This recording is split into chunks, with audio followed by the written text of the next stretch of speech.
I was so excited to put on my FRCs for the first time. And whenever I wear them outside of the plant, people give me the strangest looks. And it's so funny because everyone here wears them, and I forget it's not completely typical. I work with projects involving equipment failing, and so some of my projects deal with preventing that from happening in the first place. Coming to the plant, everything is brand new. But once I started connecting the dots between what I was seeing in the plant, what I've been learning in like fluids or thermodynamics, for example, it all became a lot more clear.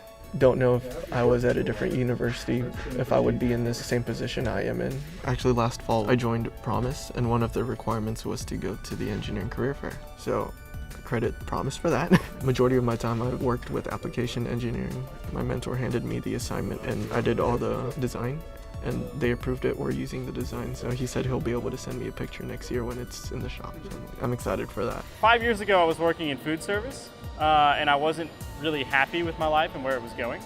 So yeah, this is where I saw myself essentially. I saw myself in an engineering role using my strengths to their capabilities. Typical day involves me going over procedures, which means speaking with project managers to verify that equipment's ready to be shipped, essentially getting all our ducks in a row to go out in the field and perform a job.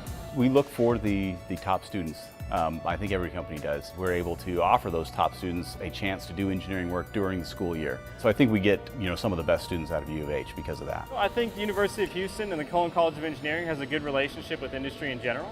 I know in my office specifically, there's 3 engineers from U of H, which I really love to see. After coming to the industry and learning what they do here, I understand that it's an absolutely essential part of becoming an engineer. I think the best advice I could give them is go to career fair really early, because just the experience of like being surrounded by like 500 plus people and having to like get in line and wait to speak to someone you've never met before can be pretty daunting. But the more you do it, the better you get at it. And think about what you want your resume to look like once you're a senior, once you're a junior. My advice would be just don't be complacent and get out there, get your name out there, get outside your comfort zone, because that's what it's going to take ultimately to find a job and to interview and succeed.